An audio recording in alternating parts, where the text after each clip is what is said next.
Hi, ഞങ്ങളാണ് വിശ്വാസത്തിന്റെ സംരക്ഷകർ, ഞങ്ങളാണ് ആചാര സംരക്ഷകർ. ഞങ്ങൾ മാത്രമാണ് വിശ്വാസികൾക്കൊപ്പം നിൽക്കുന്നത്. ഞങ്ങൾ നിലകൊള്ളുന്നത് തന്നെ വിശ്വാസികൾക്ക് വേണ്ടിയാണ്. ഇന്ത്യയിലെ ഹൈന്ദവ മത വിശ്വാസികളെ ഉണർത്താൻ വേണ്ടിയാണ് ഞങ്ങളിവിടെ പ്രവർത്തിക്കുന്നത് എന്നൊക്കെ പറയുന്നവരാണ് സംഘപരിവാറുകാർ. കേരളത്തിലെ കമ്മ്യൂണിസ്റ്റ് ഭരണകൂടം വിശ്വാസികളെ വേട്ടയാടുകയാണ്. ആചാരത്തിനെതിരെ കമ്മ്യൂണിസ്റ്റുകാർ ഇടപെടുകയാണ്. ഇങ്ങനെയൊക്കെയാണ് സംഘപരിവാറുകാർ പ്രചരിപ്പിക്കാറുള്ളത്. ഞങ്ങൾ മാത്രമാണ് വിശ്വാസികളെ സംരക്ഷിക്കുന്നത്, ഞങ്ങൾ മാത്രമാണ് വിശ്വാസികൾക്കൊപ്പം നിൽക്കുന്നത് എന്നാണ് അവർ പറയാറുള്ളത്. എന്നാൽ ഹൈന്ദവ മതവിശ്വാസവുമായി സംഘപരിവാറിന് യാതൊരു ബന്ധവുമില്ല എന്ന് തന്നെയാണ് ഈ നാട്ടിലെ മതനിരപേക്ഷവാദികൾ എല്ലാ കാലത്തും പറയാറുള്ളത്.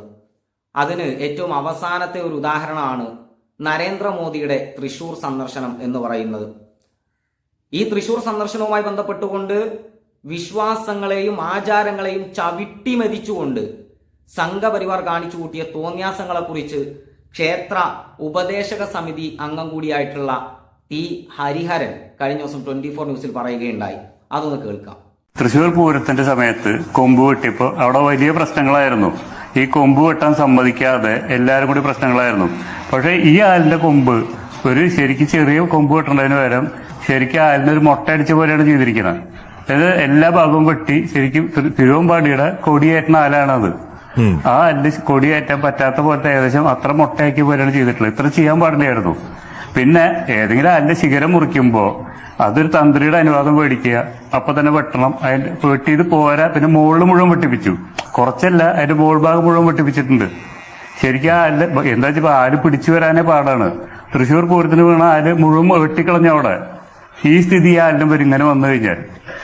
ഇതാണ്, നോക്കൂ നിങ്ങൾ, മുമ്പൊരിക്കല് തൃശ്ശൂർ പൂരവുമായി ബന്ധപ്പെട്ടുകൊണ്ടും സർക്കാരിന്റെ ചില പരിപാടികളുമായി ബന്ധപ്പെട്ടുകൊണ്ടും ഒക്കെ ആലിന്റെ കൊമ്പ് മുറിക്കാൻ വേണ്ടിയിട്ടുള്ള ശ്രമം നടന്നപ്പോ അത് ശിവന്റെ ജടയാണ്, വിശ്വാസികൾക്ക് നേരെയുള്ള കടന്നുകയറ്റാണ്, അതൊന്നും ചെയ്യാൻ പാടില്ല എന്ന് പറഞ്ഞവർ നരേന്ദ്രമോദി വന്നപ്പോ അയാതി പ്രശ്നമൊന്നുമില്ല, ഒരു വിശ്വാസവുമില്ല.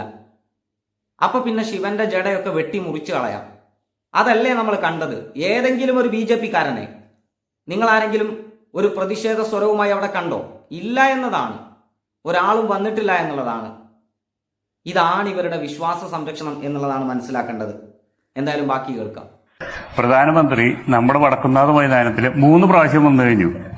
നമ്മുടെ അമ്പലത്തിന്റെ അവിടെ നാക്കിനാല് ശ്രീമൂലസ്ഥാനത്താണ് വണ്ടി ഇറങ്ങിയത്. ഒന്നും വേണ്ട, നമ്മുടെ വിശ്വാസം, ക്ഷേത്രം തിരുമേനിമാരുണ്ട്, തന്ത്രിമാരുണ്ട്, എല്ലാവരും വിചാരിച്ചു വടക്കുന്നാനൊന്ന് വണങ്ങിയിട്ട് പോകുന്നു വിചാരിച്ചു. ആ ഭാഗത്തേക്ക് തിരിഞ്ഞ് സങ്കടം പറയാണ്, ആ ഭാഗത്തേക്ക് വന്നില്ല. പിന്നെ ഇന്ത്യൻ പ്രധാനമന്ത്രി വടക്കുന്നാനെ തൊഴുത് നമുക്ക് ഭയങ്കര ആഗ്രഹമായിരുന്നു. ആ ഭാഗത്തേക്ക് വരാണ്ട് വടക്കുന്നാനെ പറഞ്ഞു 100% ശരിയാണ്. അറ്റ്ലീസ്റ്റ് അവിടുന്ന് വടക്കുന്നാനെ തൊഴുതാലെങ്കിലും മതിയായിരുന്നു. നമ്മള് സ്ഥിരം കാണുന്ന ആള് ആല് നമ്മള് നാക്കിനാലിൽ കൂടെ കയറുമ്പോ ആലില് തൊഴുതിട്ടാണ് വടക്കുന്നാലിലേക്ക് പോവുക. ആ വിശ്വാസം നമ്മുടെ മനസ്സിലുണ്ട്. ആ ഒരു ആലിന്റെ കൊമ്പ് വെട്ടിക്കാണുമ്പോൾ നമുക്ക് മാനസികമായിട്ട് സങ്കടമാണ്. ഇത് പോരാണ്ട് ഈ ആലിന്റെ ചുറ്റും അടച്ചു കെട്ടി 5 ദിവസം ഭക്തജനങ്ങൾക്ക് ക്ഷേത്രത്തിലേക്ക് പോകാൻ പറ്റാത്ത പോലെ അടച്ചു കെട്ടി. എന്നുവെച്ചാൽ അവിടെ തൃപ്പക പറഞ്ഞൊരു പരിപാടിയുണ്ട്. 41 ദിവസം ഈ തൃപ്പക തൊഴുന്ന ഭക്തജനങ്ങളുണ്ട്. അവര് 7:45 നട തുറക്കുക. 7:45 നാക്കിനാലിൽ വന്നപ്പോ അടച്ചു കെട്ടിയപ്പോ ഇവർക്ക് ഈ 41 തയ്ക്കാൻ പറ്റാത്ത സങ്കടം സമിതി സെക്രട്ടറിയായി എനിക്ക് തെറിയേക്കണേ, നിങ്ങൾ എന്തിനാ ഇവിടെ ഇരിക്കണം ചോദിക്കണേ. എന്ന് ചെയ്തൊരു ഇൻഫർമേഷൻ ഇടേണ്ട അടച്ചു കെട്ടി. അയ്യോ ഭയങ്കര ബുദ്ധിമുട്ടായി. എന്താ വെച്ചാൽ ഈ ചീത്ത മുഴുവൻ കേൾക്കണം ഞാനാണ്. നമ്മളും തൃപ്പയ്ക്ക് പോകുന്ന ആളാണ്. തൃപ്പയ്ക്ക് പോകുമ്പോ ഇത് എന്ത് കഷ്ടമാണ്, ഞങ്ങൾ 41 തയ്ക്കാൻ വന്ന ആൾക്കാരാണ്, ഇവിടെ അടച്ചു കെട്ടി, ആരും പറഞ്ഞിട്ടില്ല. പിന്നെ ആലോചിച്ച് നോക്കൂ, നരേന്ദ്രമോദി വടക്കുന്നാഥന്റെ മുന്നിലെത്തിയിട്ട് തൊഴുതില്ല എന്നതാണ് ഒരു പരാതി പറയുന്നത്. അത് മോദിയുടെ ഇഷ്ടം, തൊഴുന്നതും തൊഴാതിരിക്കുന്നതും, അതിനെക്കുറിച്ചൊന്നും ഞാൻ അഭിപ്രായം പറയുന്നില്ല. പക്ഷേ രണ്ടാമത്തെ കാര്യം, അവിടെ തൊഴാൻ വരുന്നവർക്ക്, അവിടെ ഭക്തിയുടെ ഭാഗമായി വടക്കുന്നാഥ ക്ഷേത്രത്തിലേക്ക് വരുന്നവർക്ക് അങ്ങോട്ട് കയറാൻ പോലും പറ്റാത്ത വിധം അടച്ചുകെട്ടി എന്നാണ് പറയുന്നത്. അത് തോന്നിയാസാണ്. മനസ്സിലായില്ലേ?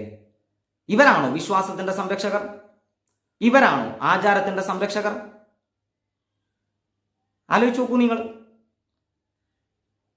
ഇപ്പോ രാമക്ഷേത്രത്തിന്റെ ഉദ്ഘാടനവുമായി ബന്ധപ്പെട്ടുകൊണ്ട് 2024 ലോക്സഭാ തെരഞ്ഞെടുപ്പിന് BJPയെ സംബന്ധിച്ചിടത്തോളം ഒന്നും ഉയർത്തി കാണിക്കാനില്ല. എല്ലാ അർത്ഥത്തിലും ഈ രാജ്യത്തെ തകർത്തുകൊണ്ടിരിക്കുകയാണ് മോദി ഭരണകൂടം. കോർപ്പറേറ്റുകൾക്ക് അനുകൂലമായിട്ടാണ് രാജ്യം മുന്നോട്ട് പോകുന്നത്. ഡിവൈഎഫ്ഐയുടെ മനുഷ്യ ചങ്ങല ജനുവരി 20 നടക്കുന്നുണ്ട്. കേന്ദ്ര അവഗണനക്കെതിരെ, കേരളത്തോട് കാണിക്കുന്ന സാമ്പത്തിക ഉപരോധത്തിനെതിരെ. റെയിൽവേ ആലോചിച്ച് നോക്കൂ നിങ്ങൾ, ഇന്ത്യയിലെ ഏറ്റവും വലിയ പൊതുമേഖലാ സ്ഥാപനമായ ഏറ്റവും കൂടുതൽ ആളുകൾക്ക് തൊഴിൽ കൊടുക്കാൻ കഴിയുന്ന സംവിധാനമായ ഇന്ത്യൻ റെയിൽവേയെ തകർത്തുകൊണ്ടിരിക്കുകയാണ്. യുവാക്കളുടെ തൊഴിലവസരങ്ങൾ ഇല്ലാതാക്കാണ്, പൊതുമേഖലാ സ്ഥാപനങ്ങളൊക്കെ വിറ്റുതൊലക്കുകയാണ്. എല്ലാ അർത്ഥത്തിലും ഈ രാജ്യത്തെ തകർത്തുകൊണ്ടിരിക്കുകയാണ്. സാമൂഹികമായി, സാംസ്കാരികമായി സർവകലാശാലകളെ കാവ്യവൽക്കരിച്ചുകൊണ്ട് ഈ രാജ്യത്തെ ഇല്ലാതാക്കാനുള്ള എല്ലാ ശ്രമവും നടത്തിക്കൊണ്ടിരിക്കുകയാണ്. ചരിത്രത്തിൽ കാവ്യവൽക്കരണം നടത്തുകയാണ്. എല്ലാ അർത്ഥത്തിലും ഇന്ത്യയെ തകർക്കുകയാണ്. അപ്പൊ ഇതൊന്നും ചർച്ചയാവരുത്. കൊടികുത്തിയ വർഗീയതയാണ്. രാജ്യത്തിന്റെ വിവിധ സംസ്ഥാനങ്ങളിൽ മനുഷ്യർ മതത്തിന്റെ പേരിൽ തമ്മിലടിച്ച് മരിക്കുന്ന കാഴ്ചയാണ് നമ്മൾ കാണുന്നത്. സ്ത്രീകൾക്ക് ഒരു സുരക്ഷിതത്വവും ഇല്ലാത്ത രീതിയിൽ രാജ്യത്തെ കാര്യങ്ങൾ മുന്നോട്ടാണ്. മണിപ്പൂരിൽ നടുറോട്ടിലൂടെ 2 യുവതികളെ നഗ്നരാക്കി നടത്തിയ കാഴ്ച നമ്മൾ കണ്ടില്ലേ ഈ രാജ്യത്ത്. ഇന്ത്യയുടെ അഭിമാന താരങ്ങളായ ഗുസ്തി താരങ്ങൾക്കുണ്ടായ അനുഭവം നമ്മൾ കണ്ടില്ലേ. അപ്പൊ എല്ലാ അർത്ഥത്തിലും ഈ രാജ്യം തകരുന്നു. അപ്പോ BJPയെ സംബന്ധിച്ചിടത്തോളം 2024 ലോക്സഭാ തെരഞ്ഞെടുപ്പിന് ഉയർത്തി കാണിക്കാനുള്ള ഏക കാര്യമെന്ന് പറയുന്ന രാമക്ഷേത്രമാണ്. ഈ രാമക്ഷേത്രത്തിന്റെ ഉദ്ഘാടനം, പള്ളി പൊളിച്ചിടത്ത് ക്ഷേത്രം ഉണ്ടാക്കിയതിന്റെ ഉദ്ഘാടനം നടക്കുന്നു. അത് നടക്കട്ടെ. പക്ഷെ അതിന്റെ കൂടെ സംഘപരിവാറുകാർ ഈ രാജ്യത്ത് കലാപം ഉണ്ടാക്കാൻ വേണ്ടി കഴിഞ്ഞ ദിവസം ആ രാമക്ഷേത്രത്തിനെതിരെയും യോഗിക്കെതിരെയൊക്കെ ഭീഷണി എന്ന് പറഞ്ഞുകൊണ്ട് വാർത്ത കൊടുത്തിട്ടുണ്ടായിരുന്നില്ലേ, വാർത്ത കണ്ടിട്ടുണ്ടായിരുന്നില്ലേ? ആരാണത് ചെയ്തത്? സംഘപരിവാറുകാർ.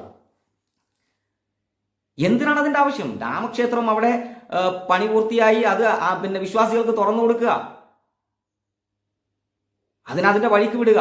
പക്ഷെ അത് മാത്രമല്ല, അതൊന്നും ചെയ്താലും പോരാ. പള്ളി പൊളിച്ചിടത്ത് ക്ഷേത്രം പണിതാലും പോരാ, ഞങ്ങൾക്ക് ഇതിന്റെ പേരിൽ ഇനിയും മനുഷ്യരെ കുരുതിക്ക് കൊടുക്കണം എന്നത് തന്നെയാണ് സംഘപരിവാർ തീരുമാനിക്കുന്നത്. ഏത് വിശ്വാസത്തിന്റെ ഭാഗമാണ് ഇത്? ഏത് ആചാര സംരക്ഷണത്തിന്റെ ഭാഗമാണ്? എന്തായാലും വിശ്വാസത്തിന്റെ പേര് പറഞ്ഞ് മനുഷ്യരെ പറ്റിക്കുന്ന ഇവരെ തിരിച്ചറിയുക എന്ന് തന്നെയാണ് പറയുന്നത്.